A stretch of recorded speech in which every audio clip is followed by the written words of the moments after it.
आप सभी सुन रहे हैं बीती कहानी और आज की कहानी है श्राप एक दास्तां। तो आइए सुनते हैं आज की कहानी भाग एक।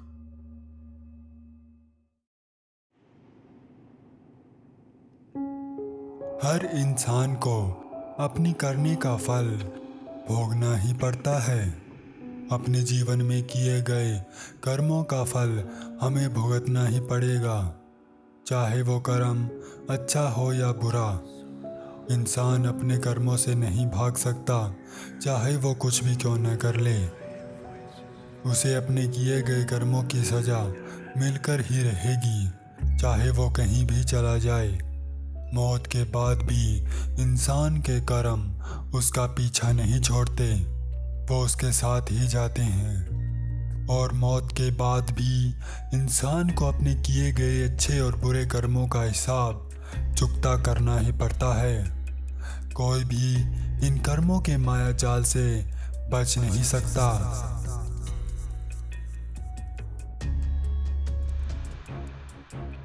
ऐसे ही कर्मों के भंवर में उलझ कर रह गया है एक गांव।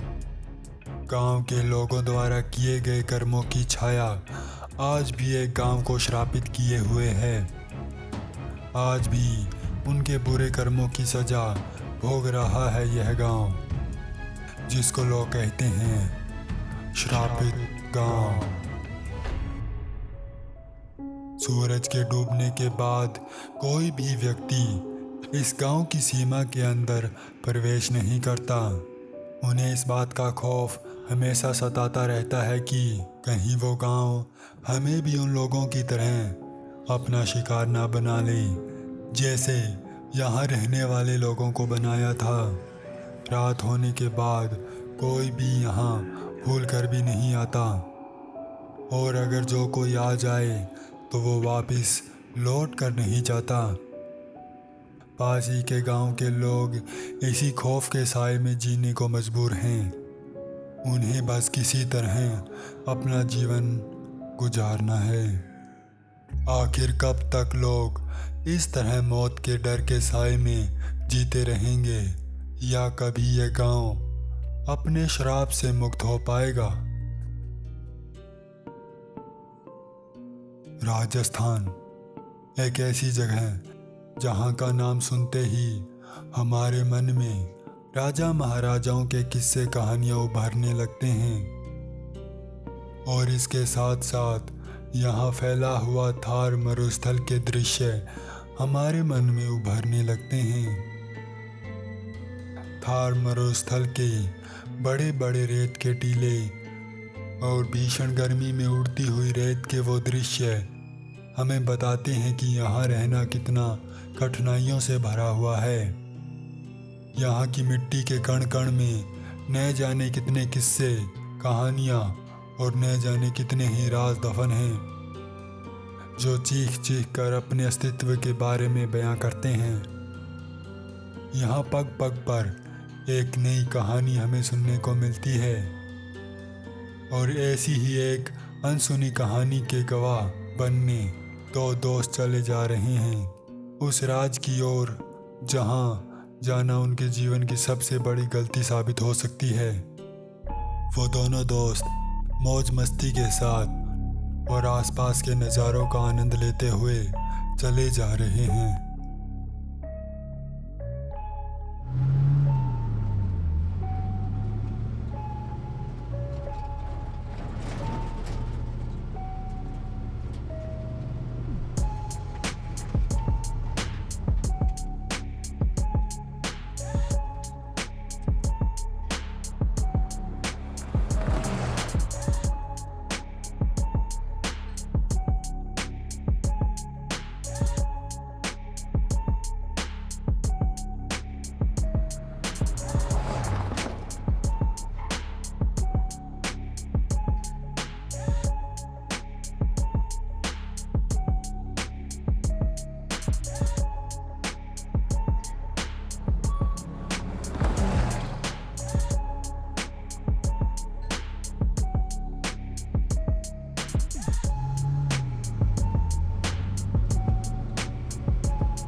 आदित्य, मुझे तुम एक बात बताना कि आखिर प्रेम को शादी करने की इतनी जल्दी क्या थी। अभी तो उसके मौज मस्ती के दिन थे यार। अभी तो बहुत टाइम था उसके पास शादी करने के लिए, पर बेचारा कहाँ फंस गया। तुम्हें उसकी इतनी चिंता क्यों हो रही है?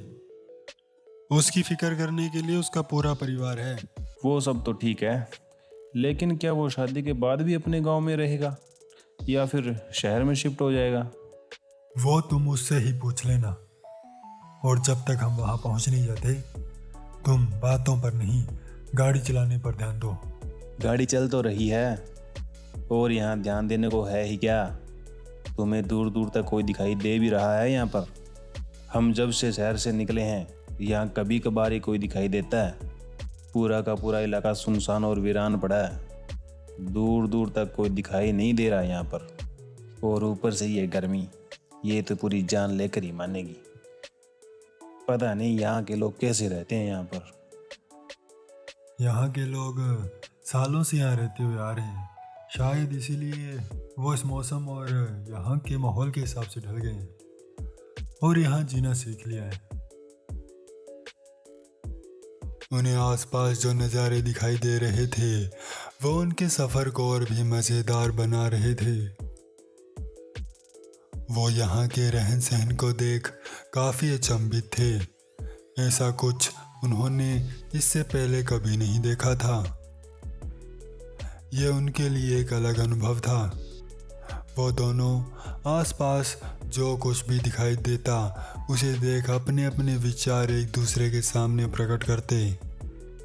आदित्य कार की खिड़की के बाहर झांक रहा था। उसे काफ़ी सुंदर सुंदर नज़ारे देखने को मिल रहे थे, जिन्हें देख वो मंत्रमुग्ध हो रहा था कि तभी अचानक विवेक जोरों से गाड़ी के ब्रेक लगाता है।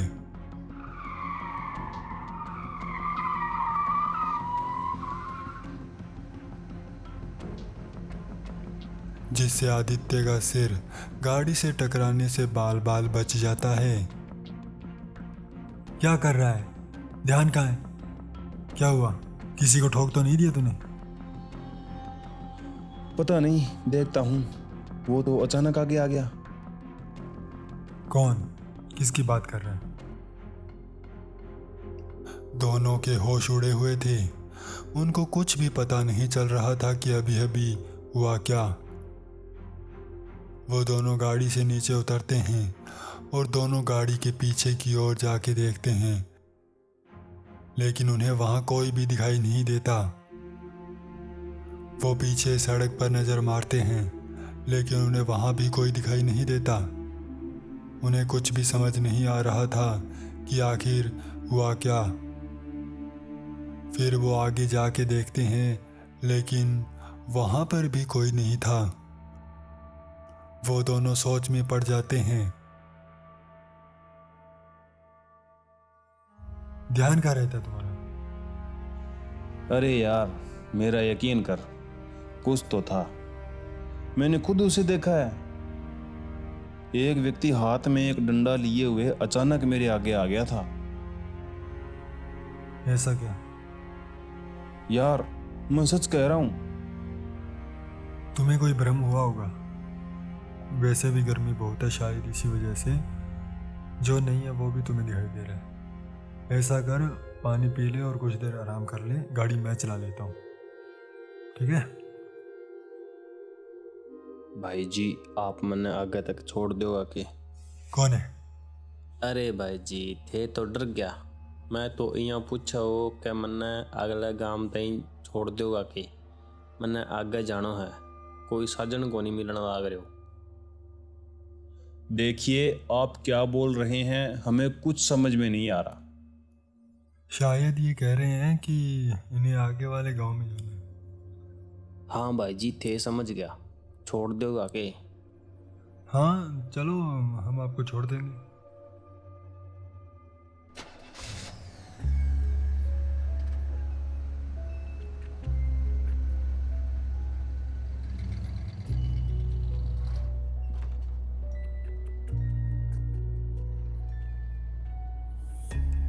आदित्य उस अनजान व्यक्ति को गाड़ी में बैठाकर गाड़ी को चलाने लगता है।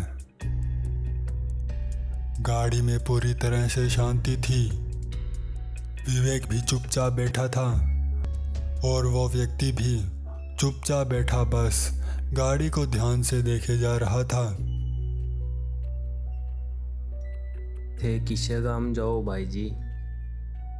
आपने कुछ कहा क्या? मैं इया पूछा हो कि आप कौन सा गांव जाओगे? हम कौन से गांव में जा रहे हैं? जी भाई जी। हम अपने दोस्त प्रेम की शादी में जा रहे हैं। वो प्रतापगढ़ गांव में रहता है, तो हम वहीं जा रहे हैं। प्रतापगढ़ गांव में? ना भाई जी ना, थे बठा ना जाओ। वो गांव तारा खातर ठीक हो नहीं, बठा ना जाओ भाई जी। ये आप क्या कह रहे हैं? वो ठीक क्यों नहीं है? वहाँ हमारा दोस्त रहता है, उसने बड़ी खुशी के साथ हमें वहाँ बुलाया। तुम दोनों ये क्या बातें कर रहे हो? मुझे कुछ समझ में नहीं आ रहा। और तुम आदित्य, इनकी भाषा कब से समझने लगे? वो प्रेम ने मुझे सिखाई थी थोड़ी बहुत, तो कुछ कुछ समझ आ रही है। हाँ, तो आप क्या कह रहे थे? भाई जी वो गांव श्रापित है। जो भी गांव में जावे, जद भी जावे, बीस आगे कदी कोई अच्छो को नहीं हुआ। भी गांव ने श्राप मिलेड़ो है। ऐसा कुछ नहीं होता। ये सब फिल्मों और किस्से कहानियों में होता है। असल जिंदगी में ऐसा कुछ नहीं होता। ना भाई जी ना, थाना बीरो को नहीं। बी गांव का लोग कई सालों श्राप झेलने लाग रहे।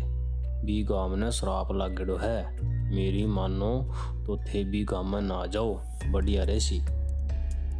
कोई बात नहीं, जो होगा देखा जाएगा। लो भाई जी, मेरो गांव तो आ गयो। मन्ना तो थे अठे उतार दो। कहाँ? मुझे तो यहाँ कहीं भी गांव दिखाई नहीं दे रहा। भाई जी वो सामने जो कोटी वो दिखे नहीं। बिंग पिछली साइड में ही मेरो गांव है।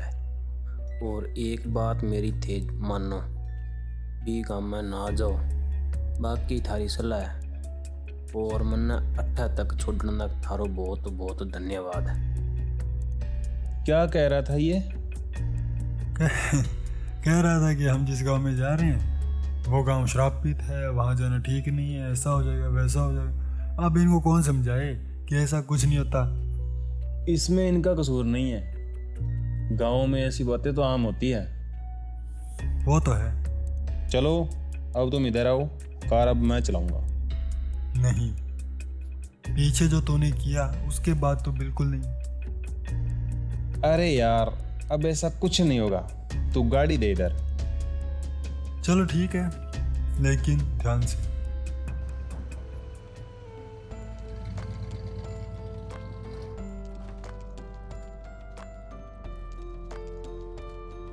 विवेक आदित्य से कार लेकर कार भगा देता है। खाली रोड, सुनसान इलाका और ऊपर से तेज गर्मी में गाड़ी हवा से बातें कर रही थी।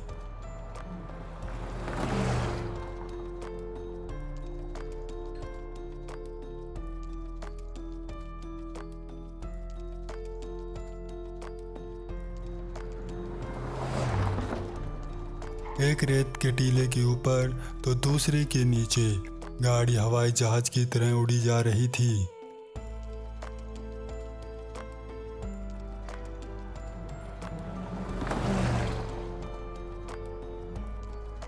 प्रेम का गांव काफी दूर था।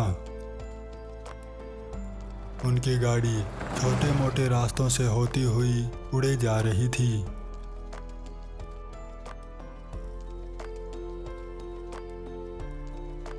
मैप उनको जिधर मुड़ने को कहता, वो कुछ भी देखे बिना गाड़ी को उधर मोड़ देते। गाड़ी कभी इधर तो कभी उधर मोड़ खाती बस भागे जा रही थी।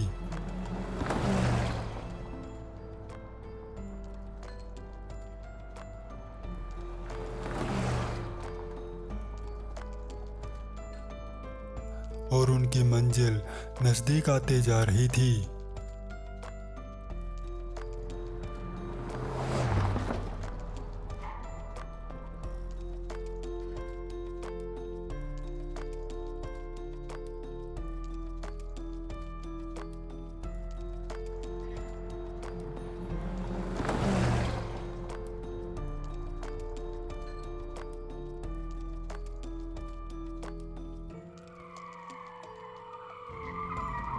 तभी अचानक विवेक फिर से गाड़ी रोक देता है।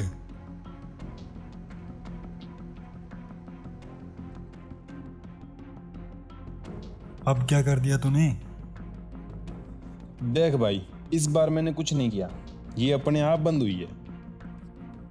सबसे बड़ी मुसीबत तो तू ही है। देख अब क्या हुआ है।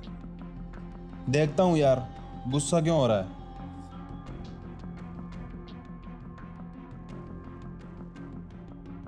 विवेक गाड़ी से उतर कर देखता है। वो जैसे ही गाड़ी का बोनट खोलता है तो इंजन से धुआं निकलने लगता है। क्या हुआ? ये इतना धुआं क्यों निकल रहा है गाड़ी से? आदित्य गाड़ी से उतर कर विवेक के पास जाता है। लगता है ये तो गर्म हो गई। लगता क्या है, ये गर्म हो गई है। तू इतनी गर्मी में इतनी तेज भगाकर जो लाया इसे। चल ऐसा कर, अब इसमें पानी डाल। पानी तो है ही नहीं। रुको, अभी डालता हूँ। विवेक गाड़ी की डिक्की से पानी की कैन निकालता है, पर उसमें पानी की एक बूंद भी नहीं होती। वो हताश होकर आदित्य के पास जाता है। क्या हुआ अब? यार पानी नहीं है, अब गाड़ी में क्या डालें? जो पीने के लिए वो ले आ। वो भी खत्म है। यार तूने क्या ठान लिया है हमें यहाँ मरवाने का? पानी रखा क्यों नहीं जब चले थे? अब कहाँ से मिलेगा पानी इस बियाबान में? यहाँ न तो कोई आता जाता दिख रहा है और ना ही कोई आसपास में गांव है कि पानी ले आए। तुम मुझे कुछ सोचने तो दो। तुम क्या सोचोगे? मुझे ही कुछ करना पड़ेगा। तुम रुको यहाँ, मैं कुछ देखता हूँ।